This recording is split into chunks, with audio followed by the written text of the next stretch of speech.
Você provavelmente já ouviu dizer que cortar o açúcar é a única forma de controlar o diabetes, certo? E se eu te disser que esse mito pode estar te atrapalhando? Hoje eu vou te mostrar que o problema não é só o açúcar de mesa. Na verdade, existem vários fatores que afetam a glicemia: o tipo de carboidrato, gorduras saturadas em excesso, calorias totais da dieta, rotina de sono, atividade física, ou seja, é muita coisa. Se você quer entender de fato como controlar o diabetes tipo 2 e de quebra perder peso de forma equilibrada, fica comigo até o final desse vídeo. Eu já vou começar dizendo por que o açúcar não é o único vilão. A gente escuta isso o tempo todo. Estou com diabetes, então parei de comer açúcar. Parei de colocar açúcar no café. Eu não como mais doce, não como mais bolacha, não como mais brigadeiro. Mas aí vem aquela surpresa. O exame de hemoglobina glicada continua altíssimo e subindo, tipo 8, 9 ou 10. Mas por quê? Primeira coisa, carboidratos no geral viram glicose, açúcar. Aqui eu falo de pães, mandioca, massas, arroz, bolachas, enfim, tudo isso eleva a glicemia.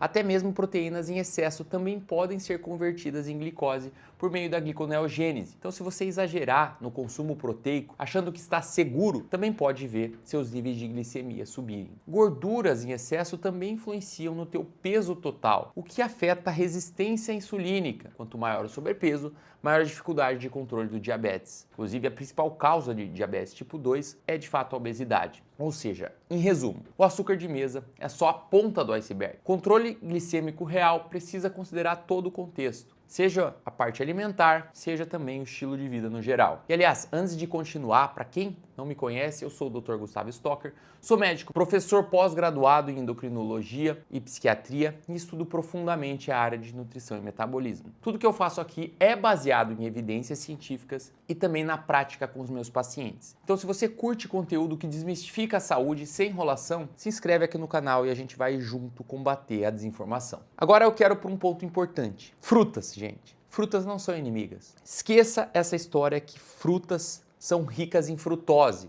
Tem muita gente contando mentira para vocês. A quantidade de frutose numa fruta inteira é ridiculamente baixa, principalmente se comparada a sucos concentrados ou alimentos industrializados ricos em xaropes de milho ou de amido. E os benefícios do consumo de frutas são imensos. Elas trazem fibras, vitaminas, minerais, fitoquímicos, compostos bioativos que ajudam no controle do peso, no controle de inflamações e de outras doenças. Até mesmo a banana, que o pessoal afirma ter muito carboidrato, na média tem cerca de 14 a 15 gramas. Isso não é nada absurdo, ainda mais quando a gente combina com fibras ou proteínas na mesma refeição. Consistência é a chave, gente. Se você faz uma dieta equilibrada, com frutas na medida certa, é bem diferente de tomar, por exemplo, meio litro de suco de laranja industrializado. Esse suco tem muito mais frutose concentrada e bem menos fibras do que ingerir a fruta inteira. Então, uma dica prática para você: coma a fruta inteira, de preferência junto com fibras como chia, linhaça ou proteínas como queijo magro, iogurte sem açúcar ou outras fontes proteicas, para deixar essa absorção de glicose ainda mais lenta. Na maioria dos casos de diabetes tipo 2, a gente tem sobrepeso ou obesidade envolvidos. Resumidamente, o diabetes tipo 2 é uma condição em que o corpo produz insulina, mas ela não age de forma adequada. Geralmente é resultado de resistência insulínica, ou seja, as células não respondem bem à insulina. Isso costuma estar ligado ao ganho de peso e ao excesso de gordura acumulada. Quanto mais gordura corporal, maior a resistência insulínica. E aí fica mais difícil o pâncreas dar conta de produzir insulina suficiente para fazê-la funcionar bem. E nesses casos, por que perder peso ajuda tanto? Bom, com menos tecido adiposo, a sensibilidade à insulina melhora. O fígado e a musculatura passam a responder melhor à insulina que já existe no teu corpo. E para isso não adianta só cortar o açúcar. Se você consome mais calorias do que gasta, vai engordar, e engordar piora o diabetes. Se você está em déficit energético, mesmo que coma um açúcar ou carboidratos, ainda tende a perder peso. E perdendo peso você tem melhora do controle glicêmico, por incrível que pareça, mesmo consumindo açúcar.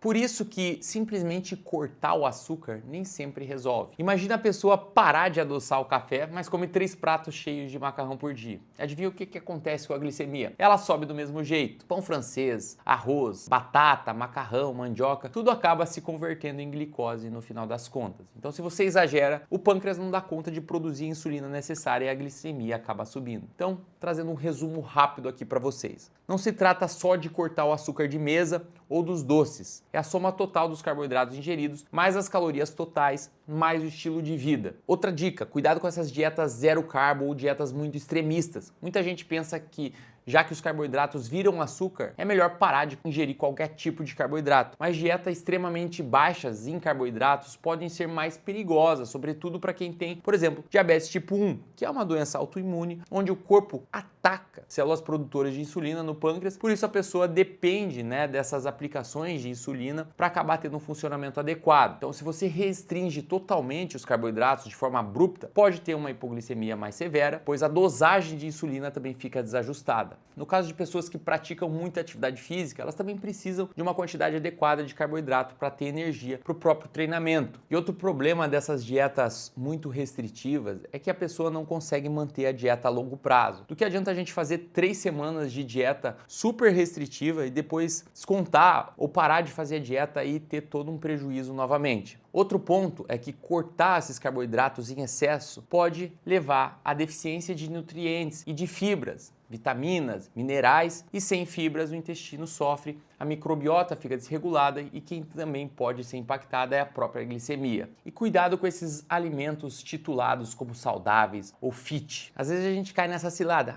mas isso é saudável, então eu posso consumir à vontade. Bom, até pode ser saudável, não necessariamente é bom para o controle do diabetes. Por exemplo, suco de uva 100% integral. É cheio de antioxidantes, mas quase não tem fibras e tem uma alta concentração de frutose, que pode prejudicar o controle do peso e, no final das contas, também a glicemia. Outro exemplo é o mel. É natural, tem compostos interessantes, mas na prática ainda é basicamente açúcar e tem muita caloria. Então precisa de moderação, principalmente se você tem problema ali no controle da glicemia ou tem resistência insulínica. Não é que seja proibido, mas você tem que entender os efeitos na glicemia e no consumo calórico total. Outro fator é o estilo de vida, como sono, estresse e a rotina de exercícios. Não é só a dieta que interfere na glicemia. Você já reparou como o estresse pode prejudicar teu controle alimentar? E noites mal dormidas, como fazem a gente comer mais e pior? A falta de sono mexe ali com os hormônios que regulam a saciedade e a fome,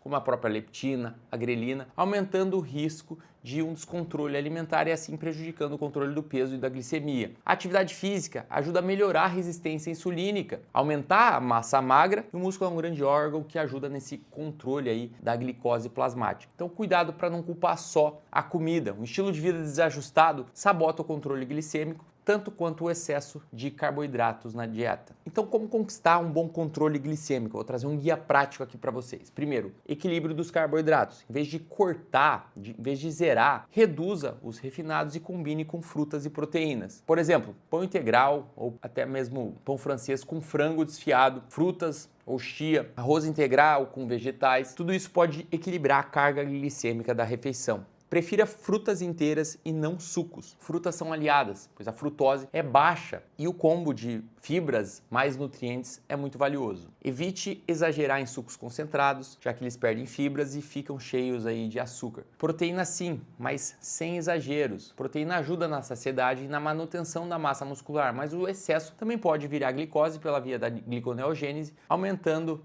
o risco de sobrepeso também e obesidade. Preste atenção no saldo calórico. Se você está em déficit energético e perde peso, o controle do diabetes e da glicemia melhoram. Focar só no açúcar não adianta se você consome muitas calorias no total. Quinto ponto, tenha uma boa rotina e prática de atividade física. Durma bem, faça exercícios aeróbicos, musculação e gerencie o teu estresse. Tudo isso aumenta a tua sensibilidade à insulina. Agora vocês percebem que o caminho para o controle glicêmico é sem radicalismo. Você viu que não dá para tratar o açúcar como um único problema. Para controlar o diabetes, a gente precisa ter uma abordagem mais ampla. Alimentação equilibrada, déficit calórico, se houver sobrepeso, rotina de exercícios, sonos de qualidade e gerenciamento do estresse. Bom senso é superior a proibições sem estratégia. Um docinho ou uma fruta não vão arruinar se todo o resto estiver bem equilibrado. Foco no longo prazo. A hemoglobina glicada avalia teus últimos 3 meses. Então não adianta mudar tudo em uma semana e largar depois. A consistência aqui é a chave. E se você gostou dessas dicas, deixa teu comentário aqui embaixo dizendo que entendeu, assim eu sei que o conteúdo ficou claro para você. E se você quer saber mais sobre o controle da obesidade, do diabetes e outras questões de saúde, não deixa de acompanhar o canal, se inscreva aqui embaixo, ative as notificações e compartilhe esse conteúdo com quem precisa ouvir essa mensagem. Vamos desmistificar junto essa ideia aí de que